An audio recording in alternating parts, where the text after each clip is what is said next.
తెలంగాణ ప్రజల ఆకాంక్షల నుంచి పుట్టిన బీఆర్ఎస్ పార్టీకి ఓరుగల్లుకు విడదీరాని అనుబంధం ఉందని మాజీ మంత్రి సిద్దిపేట ఎమ్మెల్యే తన్నీరు హరీష్ రావు అన్నారు. బీఆర్ఎస్ రజతోత్సవ బహిరంగ సభ నిర్వహణ కోసం వరంగల్ నగర శివార్లోని ఊనికిచెర్ల, బట్టుపల్లిలోని స్థలాలను పరిశీలించారు. అనంతరం హనుమకొండ, నక్కలగుట్టలోని హరిత కాకతీయ హోటల్లోని మీడియా సమావేశంలో మాట్లాడారు.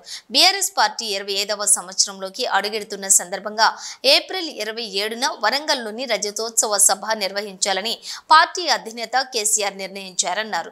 ఈ వేడుకలు ఏడాది పాటు జరపనున్నారని, వరంగల్లోని ప్రారంభమవుతాయని తెలిపారు. ఉద్యమాల ఖిల్లా వరంగల్లో అనేక బహిరంగ సభలు నిర్వహించామని, గతంలో 15 లక్షల మందితో మహాగర్జన నిర్వహించిన చరిత్ర బీఆర్ఎస్ పార్టీకి ఉందన్నారు. 14 ఏళ్ల పోరాటం, 10 ఏళ్ల పాలన రెండింటి మేళవింపే రజతోత్సవాలు అని ఆయన పేర్కొన్నారు. సభకు వరంగల్ నగర సమీపంలోని 2-3 చోట్ల స్థలాలను పరిశీలించామని, ఖచ్చితంగా ఎక్కడ అనేది ఇంకా నిర్ణయించలేదని చెప్పారు. పిసిసి అధ్యక్షులుగా రేవంత్ రెడ్డి ఉన్నప్పుడు హుజూరాబాద్, దుబ్బాక, మునుగోడు ఎన్నికల్లో కాంగ్రెస్ డిపాజిట్ కోల్పోయిందని, అమ్ముడుపోవటం ఆయనకు అలవాటని విమర్శించారు. సమావేశంలో శాసనమండలిలో ప్రతిపక్ష నేత సిరికొండ మధుసూదనాచారి, మాజీ మంత్రులు వేముల ప్రశాంత్ రెడ్డి, ఎర్రబెల్లి దయాకర్ రావు, ఎమ్మెల్యేలు పల్లా రాజేశ్వరరెడ్డి, పాడి కౌశిక్ రెడ్డి, బీఆర్ఎస్ హనుమకొండ జిల్లా అధ్యక్షులు దాస్యం వినయ్ భాస్కర్, మాజీ ఎమ్మెల్యేలు పెద్ది సుదర్శన్ రెడ్డి, బానోతు శంకర్ నాయక్, నన్నపునేని నరేందర్, తాటికొండ రాజయ్య పాల్గొన్నారు.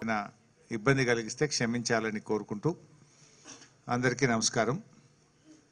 ముఖ్యంగా బీఆర్ఎస్ పార్టీ తెలంగాణ రాష్ట్ర తొలి ముఖ్యమంత్రి కేసీఆర్ గారు నిర్ణయించడం జరిగింది.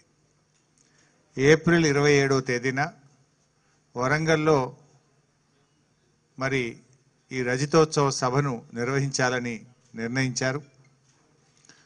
బీఆర్ఎస్ పార్టీకి వరంగల్ జిల్లాకు చాలా అవినాభావ సంబంధం ఉంది. ముఖ్యంగా ఈరోజు కూడా చాలా విశేషమైన రోజు, మిలియన్ మార్చ్. తెలంగాణ ఉద్యమంలో అత్యంత ప్రాధాన్యత కలిగినటువంటి దినం మార్చ్ 10వ తేదీ, మిలియన్ మార్చ్. ఈ సమయంలో కరెక్ట్గా ఇదే సమయానికి రాష్ట్రం మొత్తం కూడా అత్యంత ఉత్కంఠగా ఆ రోజు మిలియన్ మార్చ్ ఏం జరుగుతుంది అని చూశారు. నాటి కాంగ్రెస్ ప్రభుత్వం ఎన్నో నిర్బంధాలు, ముళ్ళ కంచెలు పెడితే మేము బోట్లో, పడవ ద్వారా మేము ఆ రోజు ట్యాంక్ బండ్ మీదకి ఎక్కాం.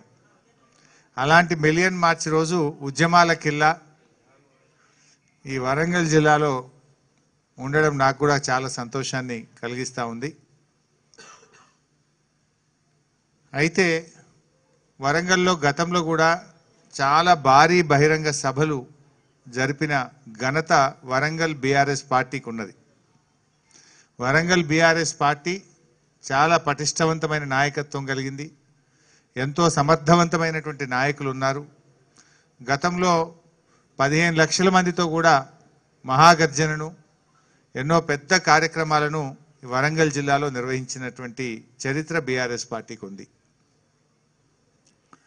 అయితే ఈరోజు ఏప్రిల్ 27వ తేదీన జరపవలసినటువంటి సభకు వరంగల్ జిల్లా పార్టీ సీనియర్ నాయకులందరూ, అదేవిధంగా మాజీ మంత్రివర్యులు, మిత్రులు బాల్కొండ శాసనసభ్యులు ప్రశాంత్ రెడ్డి గారు, నేను చాలా సైట్లు కూడా మేము చూసాం ఈరోజు. సో ఇంకా మేము ఫైనల్ వ్యూకు రాలేకపోయినాం, ఎందుకంటే ట్రాఫిక్ జామ్స్ ఉండొద్దు, ప్రజలకు ఇబ్బంది కలగొద్దు అని చాలా జాగ్రత్తగా పార్కింగ్ ఏరియాస్ ఎక్కువగా ఉండాలి అని ఈరోజు ఒక 2 స్థలాలు మాకు జిల్లా పార్టీ నాయకులు చూపించడం జరిగింది.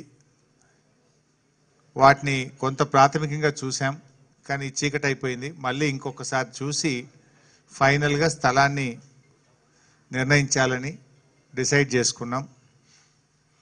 సో వినూతనమైనటువంటి ఆలోచనలకు, ఆందోళనలకు బీఆర్ఎస్ పార్టీ మరి ఎన్నో రూపకల్పన చేసి ఎంతో వ్యూహాత్మకంగా కేసీఆర్ గారు తెలంగాణ రాష్ట్రాన్ని సాధించారు.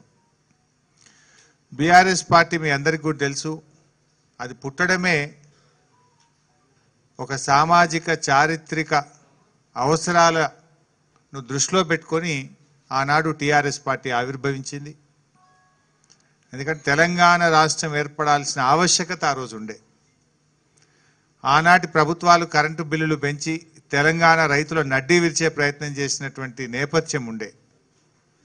వాటన్నిటిని దృష్టిలో పెట్టుకొని కేసీఆర్ గారు ఆ రోజు తెలంగాణ ఉద్యమాన్ని ప్రారంభించి 14 ఏళ్ళు అవిశ్రాంతమైనటువంటి పోరాటాన్ని కొనసాగించి ప్రాణత్యాగానికి సైతం సిద్ధపడి తెలంగాణ రాష్ట్రాన్ని సాధించినటువంటి చరిత్ర కేసీఆర్ గారిది, బీఆర్ఎస్ పార్టీది.